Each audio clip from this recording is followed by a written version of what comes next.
오늘 두 번째 라이브로 보내드리는 멀스트리트 시간입니다. 증시 각도기 TV로 유명하시죠? 안녕하십니까? 아, 네. 네. 안녕하십니까? 각도기님으로 더 유명하신데 사실 본명은 저희 신한금융투자에 계시는 곽상준 지점장이십니다.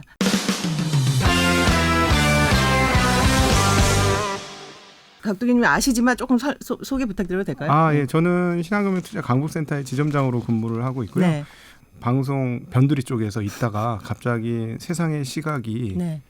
변두리 쪽으로 옮겨오면서 연예인이 된 것 같은 느낌을 조금 받는 그런 사람이지만 하여튼 네. 외곽에 있는 사람입니다. 서대문 쪽에서 일하고 있습니다. 매일 놀라는 게 미국장 끝나고 한번 하시고 네. 우리 장 끝나고 하시고 사실 전문가 입장에서야 계속 이제 장이 돌아가니까 하는 거지만 사실 그게 네. 쉽지 않은 일이잖아요. 지금 우리 진행자분께서는 네. 이 진행하시는 게 어려우신가요? 뭐 어려울 때도 있고요. 네. 별로 그렇게 안 어려우시죠? 굉장히 능숙하게 하시는데 네, 네. 저희야 뭐 이제 밥상에다 간장종지 하나 더 네. 얹는 그런 개념이니까요. 네. 원래 제가 하던 일이라서. 네. 네. 이제 가장 궁금한 게 사실은 뭐 시장 전망이죠. 그죠? 아무래도 언제부터 우리 코스피가 박스권이 아니었냐 이런 소리도 있는데 그렇죠. 작년에 워낙 많이 올라서 그런지 요새 굉장히 투자하기 어렵다는 분들 많으세요. 좀 어떻게 보세요? 요새 시황을? 비정상의 정상화죠. 네. 네. 작년이 비정상이었습니다. 네, 네. 그래서 올해도 나쁘다고 생각하실 수가 있는데 네. 지금 연초 대비 11% 올랐습니다. 시장이. 그래서 그러니까 꾸준히 조금씩 오르는 거죠. 나쁜 장이 아니고 이 장이 나쁘다고 생각하신다면 내가 잘못했다라고 생각하시는 게 좋습니다. 이런 게 있습니다. 제가 여러분들이 편안하게 잘 지낼 수 있도록 정말 스윗한 네. 이야기들을 네. 난 당신을 사랑해. 네. 이렇게 하듯이 스윗한 얘기를 해줄 것이냐 네. 내 재산을 제대로 늘릴 수 있는 따끔한 충고를 해드릴 것이냐 네. 입장이면 저는 성격이 나쁘기 때문에 후자를 네. 할 수밖에 없어요. 네. 그래서 일단 반성을 하셔야 될 게 지금 힘들다는 분들은 아마 네. 1월 달에 진입하셨던 분들이 힘드실 그렇죠. 거예요. 좀 고점에 오른 후에. 그걸 제 표현이 아니고 안드레 코스톨란이라고 유명한 프랑스에 있었던 헝가리 출신 전설적인 투자자의 말을 빌리면 네. 부안해동을 했던 것입니다. 네, 네. 그렇지만 저도 20년 오면서 자신 있게 말씀드릴 수 있는 것은 지금 방송 보시는 분보다 제가 실패를 수십 배는 많이 했을 거예요. 네. 그래서 실패한 것 자체는 큰 문제가 아닙니다. 네. 실패한 거에서부터 배우면 되거든요. 그렇죠. 그러니까 뭐냐면 사람들이 열광했을 때 열광했던 자리로 들어갔을 때 뒷폭풍이 뭔가. 네. 물론 투자하신 기업의 내용들이 좋고 그다음에 장기적으로 성장이 괜찮다면 잠깐 어려운 기간을 지나면 회복이 될 수는 있겠습니다만 일단 하나 복기를 하셔야 될 것은 남들이 열광할 때 내가 뛰어들었구나. 이 부분들은 다음부터는 그러지 말아야 되겠다라고 정리하실 필요는 있을 것 네. 같고요. 또 하나 시장이 어떻게 될 것인지에 온갖 정력을 다 쓰시는 거예요. 근데 거기에 쓰는 정력보다는 정확하게 포인트를 맞추시는 게 중요합니다. 그러니까 마치 시험을 보기 전에 시험 어떻게 보지? 이번 시험 어려울 것 같은데? 걱정돼 죽겠네. 이거보다 그냥 책을 피는 게 빠른 일이에요. 예, 근데 거의 대부분이 걱정만 하다가 세월이 가는 거죠. 그래서 여기서 격언 하나 말씀드리면 네. 걱정한다고 걱정이 없어지면 걱정할 일이 없는 거죠. 그렇죠. 예, 근데 여기는 그렇게 할 곳이 아니라는 거예요. 근데 예. 저도 이제 반론을 하나 하면 그럼 오케이. 1월에 들어간 사람들이 사실 추격이고 뭐 너무 과열됐을 때 들어갈 수 있지만 사실 그분들 입장에서는 그게 과열이고 추격이라고 생각하지 않았을 수 있지 않습니까? 여기서 정말 안타깝게도 많은 스피커들이 있습니다. 네. 근데 많은 스피커들이 정확한 정보를 주기보다는 소음인 경우가 훨씬 많아요. 그래서 우리 투자자분들이 소음과 정보를 구분할 수 있으셔야 되는데 그 정도까지는 눈을 가지셔야 돼요. 네. 그 정도까지는 애를 쓰셔야 되는 건데 정말 안타깝게도 그럼 누가 정보를 주는 사람이냐 딱 한 가지 기준을 얘기하면 그 사람이 투자해서 성공적인 결과치를 가지고 있는 사람이냐 이거를 보셔야 되는 거예요. 네. 그래서 사실 그렇게 하고 나면 정보를 주는 사람의 숫자는 현저하게 줍니다. 현저하게 줄어요. 각도인님께서는 지금 뭐 여러 악재들이 있지 않습니까? 사실 뭐 인플레 얘기도 계속 나오고 뭐 많죠. 하반기 장을 어떻게 보세요? 참고로 제 주변의 네. 고수들은 시장 전망을 안 해요. 예. 중요한 건 정말 이 기업이 정말 똘똘하게 일을 잘해야 되는 거예요. 그러니까 주식 투자를 한다는 건 내가 그 회사의 주인이 된다는 네. 거거든요. 그러니까 내가 투자하는 기업이 그 회사가 활발하게 잘 돌아가야 되는 네. 거죠. 그런 똘똘한 애들을 찾을 때 내가 성과를 얻을 수 있는데 단 가격이 높게 평가받지 않았을 때, 그렇죠. 인기가 많았을 때 말고 정말 똘똘한데 인기가 없었을 때. 그러니까 이게 원석 찾는 거하고 비슷해요. 네. 보석의 원석 찾는 그런 개념으로 접근하시면 좋을 것 같고, 그다음에 참고로 지금 인플레이션 얘기해 주셨으니까 인플레이션 관련된 억측들이 여러 가지 있으니까 한번 정리를 해드릴게요. 네. 그 부분은.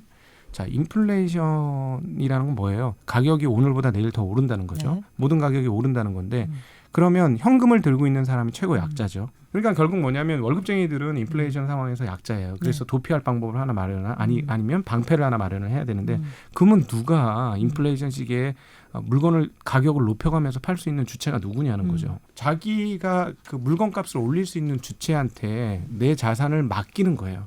그래서 그 사람들로 나 대신 일하게 만드는 거죠. 그러니까 내가 사장이 되는 방법이거든요. 이 주주가 된다는 건 내가 사장이 되는 방법인데 나는 어떤 회사의 사장이 될 거냐 이걸 고민하되 단 남들이 열광할 땐 가지 말라. 요것만 기억하셔서 내가 사장으로 있고 싶어하는 그런 회사에 들어가는 거고, 조금 더 진지하게 공부를 하신다면 네. 남들은 모르는데 진주 같은 애들이 있어. 네.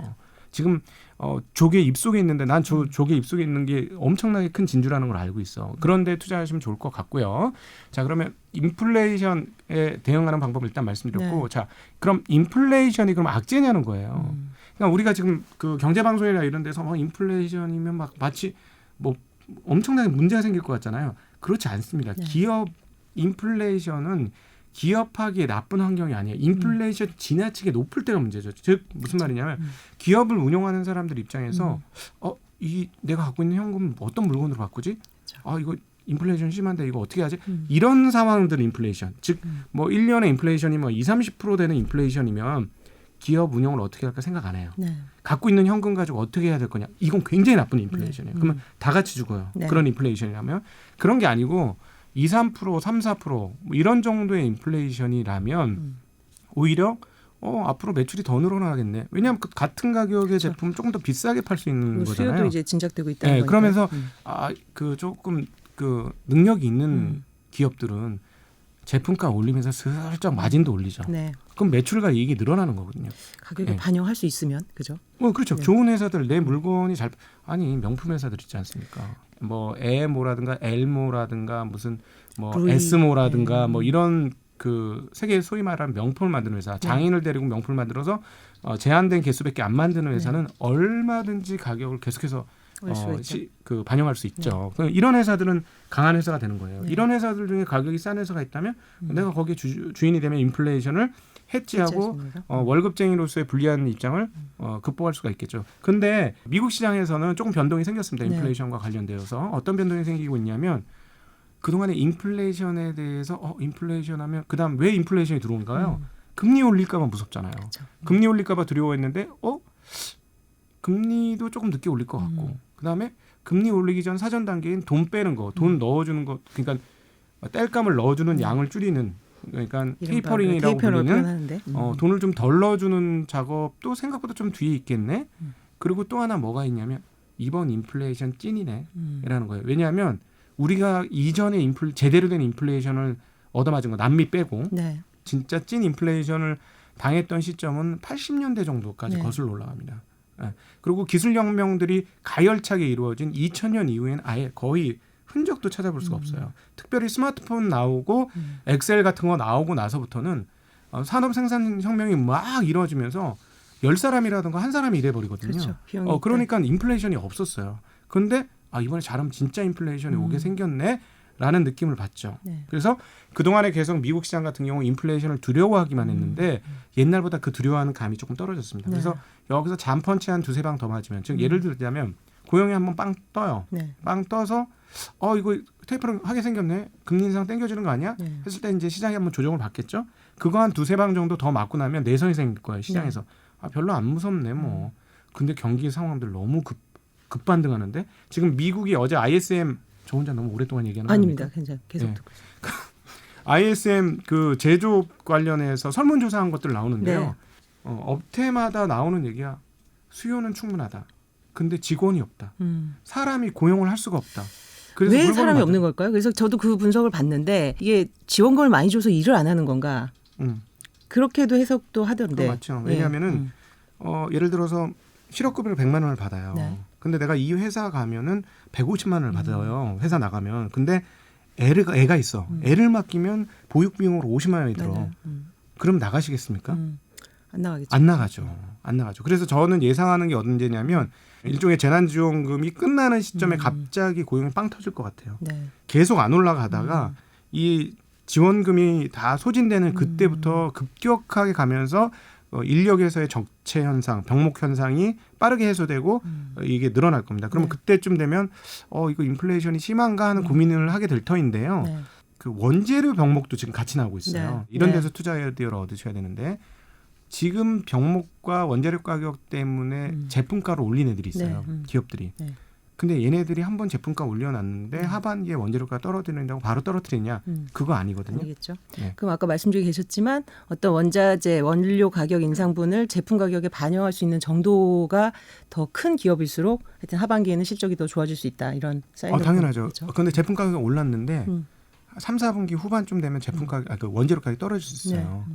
그러면 마진이 훨씬 그렇죠. 커지죠. 마진폭이 커지니까. 네, 그러면 이렇게 마진이 커지면 어떻게 되냐면 영업이익 증가폭은 더 커집니다. 보통. 손익분기점이 계속 올라와서 원가가 올라오니까 손익분기점이 올라와서 마진이 줄어서 매출을 쭉 올려놨어요. 근데 원재료가가 하락하면 손익분기점 밑으로 쭉 내려갑니다. 그렇게 되면 마진이 그만큼 확 커지죠. 저는 그쪽이 어디서 나올 가능성이 크다라고 생각을 하면 화학이라든가 음식료 쪽에서 네. 나올 가능성은 크다고 봅니다. 근데 이미 한번 화학은 랠리를 했고요. 네. 그거 항상 꼭 기억을 하셔야 되고요. 네. 음식료는 지금 많이 가격을 올리고 있거든요. 네. 근데 원재료가가 4, 4분기에 떨어진다면 4, 4분기 정도부터는 이익 규모가 더 증가하기 때문에 상당히 좋아질 수 있겠습니다. 그래서 저 인플레 얘기 하나만 더 여쭤보고 끝내면 지금 그럼 각도기님 말에 따르면 네. 이제 몇 번의 그런 충격을 거치는 것은 있어도 그렇게 네. 급격한 건 오지 않을 것이다 이렇게 보시는 거예요. 그렇죠. 그러니까 지금 사실은 시나리오가 움직이고 있는 것 같다는 느낌이 네. 굉장히 많이 드는데 왜냐하면 파월 연준 의장이 뭐라고 그랬냐면 우리가 테이퍼링 하기 전에 훨씬 전부터 시그널을 주겠다 그랬어요. 네. 근데 정말 묘하게도 댈러스 연은 총재부터 시작해서 이번엔 패트릭 하커 총재가 생각해 볼 이제부터는 때가 됐다. 이렇게 말했죠. 그거를 논의할 때를 논의해야 한다. 논의할 때를 논의해야 된다. 지금 이렇게 얘기하고 있거든요. 이미 시그널을 주기 시작한 거예요. 네. 아마 한 명 한 명씩 넘어오겠죠.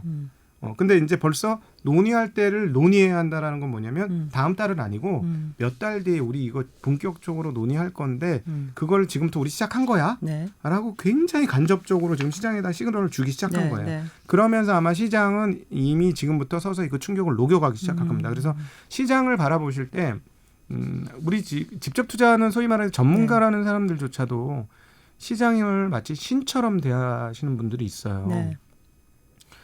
그렇게 하면 시장을 추종하는 전략밖에 할 수 없고요. 네. 시장을 잘 이용해 먹으려고 시장을 인격체처럼 생각하셔서 저는 요즘에 갱년기라는 표현을 쓰고 싶습니다. 네. 어떤 제가 말인지. 실제로 경험을 좀 해보니까 네. 이게 장난 아니거든요. 이게. 그래서 시장은 갱년기 환자다. 오를 땐 너무 뜨겁게 오르고 차가울 땐 또 너무 차가워지는 거예요. 온도 차가 너무 작년 크다, 3월 달에 세상 곧 망할 것 같지 그렇죠. 않았습니까? 1400이 갔으니까. 예. 그때 뭐 제가 이제 참아야 됩니다. 괜찮습니다 하면 막 댓글로 네가 뭔데 지금 까불고 있느냐? 네가 지금 이 팬데믹 상황들을 알고 있느냐 하고 난리를 치는 분위기였거든요. 그렇죠. 예, 근데 항상 시장은 그래요. 항상 시장은 그렇기 때문에 시장을 추종하는 전략보다는 시장을 대응하는 전략을 가시되 네. 좀 한 발 떨어진 심정을 가지고 투자를 하시면 자기의 투자 심리를 제어하는데 굉장히 도움이 되실 겁니다. 휩쓸려 가지고는 군중이 되는 순간 뼈도 못 차리는 경우가 많습니다. 평소 이제 환율 얘기 많이 하시잖아요. 그 환율 움직임에 따른 유불리 섹터라고 할까요? 좀 분석을 해주시면. 그건 뭐 명확하죠. 전 환율 얘기해서 사실 굉장히 환율 어떻게 전망하세요? 이러면 저는 네. 할 말이 없었어요. 네. 환율을 어떻게 알아요? 그렇죠. 알 수가. 네. 세상에 제일 어려운 게 환율인데. 맞습니다. 왜냐하면 경제의 일반적인 기본적인 여건에 따라서 움직이는 것도 아니고 각각의 주체별로 주체가 가지고 있는 의사결정도 분명히 포함되거든요. 포함되죠. 그러니까 네. 통화를 가지고 있는 주체인 각각의 국가가 어떻게 생각하고 있느냐예요. 근데 환율이 원화가 강세가 되면 뭐 명확합니다. 달러 가지고 수입해서 원화로 파는 애들이 제일 좋습니다. 네. 아주 신나죠. 네.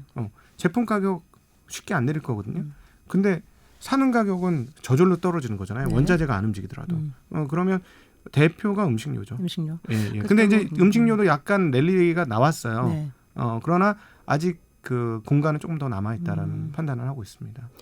외국인 매도 5월까지 엄청 팔았잖아요. 네. 근데 6월 들어서 조금 바뀌었다. 또 사실 지금 뭐 환율을 보면 이거 외국인이 한국 주식을 더 내다 팔 이유가 없다라는 의견들이 많은데 그런 거 너무 신경 쓰지 말자는 네. 입장이에요. 그런 거 신경 써서 언제 주식을 하냐는 거죠. 안 그래도 그래도- 피곤해 죽겠는데 네. 기업 그래도 좀- 분석하기도 힘들어 죽겠는데 네. 아니 왜냐하면은 네. 그래도 외국인이 우리나라에 이제 수급에 굉장히 큰 영향을 아니, 미치기 때문에. 사주면 좋죠. 네. 사주면 고맙지. 땡큐인데 음. 사주겠냐고요. 왜냐하면 지금 왜 안 사준다고 분석? 이미 천조예요. 밥 한 끼 먹은 애들한테 밥 한 끼 더 먹어. 한 번 더 먹어야 돼. 국 한 그릇 더 주면서 더 먹어줘. 이게 안 된다는 거죠. 그래서 일단 이 부분에 좀 마음을 비우자. 근데 원화가 강세가 앞으로 기조적으로 더 간다. 네. 1,100원 깨지고 더 밑으로 쭉쭉 내려가서 1,000원 뭐 이렇게 간다. 이러면 외국인 들어올 겁니다. 그때는 뭐 분명히 들어올 것 같고 최근에 이제 그게 명확하게 나타난 시장은 중국이었죠. 네. 중국이 연일 외국인들 매수가 쭉쭉쭉쭉쭉 들어오면서 달러당 6.35까지 살짝 찍었었어요. 근데 원화도 강세가 계속 지속이 된다면 외국인들 들어오긴 할 건데 지금은 보니까 외국인들 입장에서는 전체 비중을 따지면 한국은 비중이 충분히 높은 시장이고 너무 많이 사는 그러니까 비중 시장이에요. 축소의 대상국이다 이거죠. 그러면. 뭐 충분히 그렇죠. 왜냐하면 내가 어떤 주식을 포트에 담는데 한 주식을 한 30% 담고 있어. 그러면 굳이 이걸 더 살 필요가 없는 개념인 거나 비슷하다고 보시면 될 것 같아요. 꼭 맞는 얘기는 아니지만. 그래도 밥이 네. 맛있으면은 좀 더 먹고 싶다. 그건 맞죠. 네. 그 맛있는 밥을 찾아야죠. 네. 여기는 밥이 맛있는 게 아니고 반찬이 맛있는 거예요. 시장 전반을 다 사준다? 그것까지는 조금 기대는 아니기는 합니다. 왜냐하면 이미 충분히 많은 숫자를 그럼 삼성전자 가지고 있어요. 같은 그래도 우리가 IT 분야의 어떤 글로벌 경쟁력이 상당한데 그것도 음. 역시 비중 때문에 파는 걸까요? 그 삼성전자는 네. 삼성 일렉트로닉 컴퍼니에다 하나 더 붙여서 삼성 일렉트로닉 컴플렉스 컴퍼니 네. 이렇게 부르셔야 돼요. 사람들이 자꾸 네. 반도체만 얘기하시는데 반도체가 굉장히 중요한 영역인데 똑같이 매출 규모로 보면 똑같이 중요한 영역이 휴대폰 영역이에요. 근데 휴대폰 영역에서 화웨이 시장을 제대로 못 뺏어오고 있어요. 그리고 고가 영역에서는 애플이 너무 치고 나오는 거예요. 그러니까 약간 뭐라 그럴까 양쪽의 샌드위치 입장에 좀 놓이게 네. 된 거예요. 그래서 기대를 하고 있는 부분은 뭐냐면 폴더블에서 그 세계 그 유일한 수준의 폴더블을 만들어낼 수 있는 경쟁력이 있기 때문에 네. 이 시장이 지금 그 삼성전자 입장에서는 700만 대 예상하고 네. 있습니다. 그러니까 예를 들어서 이게 1000만 대, 1200만 대, 1500만 대 이상 팔리게 되면 그거 의미 있어요. 아마 그때 예를 들자면 야 이거 이렇게 되다가 내년 되면 한 3천, 4천만 대 팔리겠네. 이런 생각이 되면 이거를 만들 수 있는 애들이 얘들밖에 없기 때문에 네. 그렇게 되면 얘네에 대한 경쟁력이 올라가면서 그 뭐냐면 주식이라는 게 기본적으로 특별히 기대할 게 없으면 그냥 딱 네트 쳐서 계산해요. 네. 이익 대비 주가. 네. 근데 기대할 게 있으면 그 이익 대비 주가 플러스 알파인데 그 플러스 알파가 곱하기로 넘어가는 경우가 네. 있어요. 네. 이거 없던 거 하잖아. 오히려 삼성전자 주가를 폭발적으로 증가시킬 수 있는지 여부는 폴더블인데 이미 한번 기대감 지나갔거든요. 네. 근데 이번에는 진짜 실질적으로 사람들이 폴더블에 열광할 거냐 여부인데 그건 되게 불투명합니다. 그러니까 그런 거고요. 그다음에 이제 반도체에 있어도 야 TSMC 잘 가는데 왜 삼성전자 안 가 자꾸 이렇게 말씀하시는데 지난 몇 년간 보면 TSMC한테 삼성전자 시장을 뺏긴 형국이에요. 그렇죠. 규모가 줄어들진 않죠. 시장 전체가 커지니까 비율적으로는 비중. 예. TSMC가 계속 갖고 가는 시장이었기 때문에 거기서는 프리미엄 받을 요소가 없는 거예요. 그렇게 되니까 못한 거고 그럼 도대체 반도체 좋다는데 뭐 무슨 빅사이클이나 니네들 그러지 않았니? 참고로 저는 반도체 애널은 아닙니다. 이거 그러면 언제 풀릴 것이냐? 네. 인텔이 잘 돼야 돼요. 삼성은 인텔이야. 왜? 인텔이 만든 서버용 CPU가 바뀌어줘야 같이 붙여주는 메모리 반도체가 같이 바뀌어요. 네. DDR5로 바뀌어요. 그러니까 이 새로운 수요는 분명히 살아있는데 인텔이 왜 이렇게 늦은지 모르겠어요. 답답합니다. 근데 이제 뭐 네. 투자 이제 시작하자고 했고 속도를 내겠다고 이제 미국도 바이든부터 해서 이제 뭐 밀어붙이고 있으니 조금 뭐 계획이 좀 구체화된 게 나오지 않을까요? 그것도 네. 그 삼성의 예를 들어서 하나 말씀드릴게요. 네. 기업 투자를 하는 입장에서는 이 전망이 되게 좋아하는데 전망이 좋은데 그건 오케이인데 결국은 그 주가를 결정하는 마지막에 종국적으로 주가를 결정하는 거는 실적 대비 주가 아닙니까? 숫자가 어떻게 나오느냐가 그쵸. 중요한 건데 자 보세요. 숫자에서 중요한 건 뭐냐면 돈이 내 주머니로 들어오느냐 내 주머니에서 나가느냐예요. 이거 구분하셔야 되는데 지금 미국 오스틴이나 뭐 이런 데다가 뭐 몇십 조 막 때려 박는다고 하는데 그거는 삼성전자 입장에서 보면 돈이 들어오는 겁니까 나가는 겁니까? 나가는 거죠. 나가는 그죠? 거예요. 그래서 그 나가는 게 나중에 리턴이 더 커졌다. 마진을 막 50% 지금처럼 똑같이 50% 붙여갖고 되돌아오는 게 확신이 있으면 주가 오르나요. 네. 지금 뭐냐면 투자를 막 하려고 하는 입장이기 때문에 확신은 없는 입장인 거죠. 그러니까 돈을 쓰는 입장이 오히려 더 부각되는 상황일 수도 있어요. 근데 이렇게 돈을 쓴 것까지는 좋은데 돈을 쓰고 나서 갑자기 업황이 꺾일 수 있잖아요. 내년이나 그렇죠. 내후년에. 그럼 모르잖아요. 아직. 그러니까 약간 불투명한 거가 있으니까 흔쾌하게 투자자들이 그 투자를 잘 못하고 있는 거다. 사실은 물량은 굉장히 늘어납니다. 네. 지금 현장에서 이제 계속해서 전화를 해보면 그 하청업체로 들어오는 그 뭐랄까 그 오더라고 하죠. 주문량이 늘어난 건 명백해요.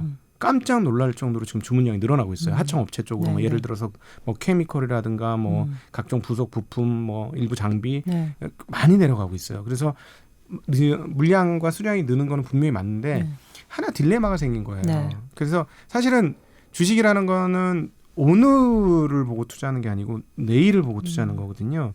삼성전자의 딜레마가 최근에 미세화 공정으로 인해서 딜레마가 더 생겼습니다. 무슨 말씀이냐면 옛날에 예를 들어서 뭐 마이크로 따는 뭐 얘기할 것도 없고 뭐 50나노에서 45나노, 40나노로 갔다. 그러면 내가 45나노 먼저 가고 40나노 먼저 가면은 이기는 게임인 거예요. 근데 지금은 어떠느냐? 10나노 언더 게임이 됐거든요. 네. 10나노 언더 게임이 되니까 어떤 일이 벌어지냐면 기술적으로 구현하기가 너무 힘든 거죠. 그렇죠. 너무 미세 공정으로 가니까 무슨 일이 벌어지냐면 옛날에 브라아르곤 공정으로 그냥 하던 것대로 하면 돈이 덜 들어요. 근데 그게 아니잖아요. EUV 장비 사야죠. EUV 장비 사면 거기에 맞는 케미컬 다 준비해야죠. 거기에 따른 또 부품도 고도화돼야 되죠. 네. 모든 비용이 많이 드는 거예요. 즉 맞아요. 5나노에서 7나노에서 5나노 내리는 게 비용이 너무 많이 드는 거죠. 네, 그런 지금 약간 딜레마가 좀 있는 그러니까 상황입니다. 반도체 장비 업체, 그러니까 왜냐하면 반도체 업체들이 지금 대규모 다 투자를 선언하고 네. 있기 때문에 장비 업체가 그래서 이제 좋죠. 그 부품 업체들은 주가 오른 것들이 많죠. 네, 좋아요. 그 그렇게 보셔야 되는 거죠. 네. 맞습니다.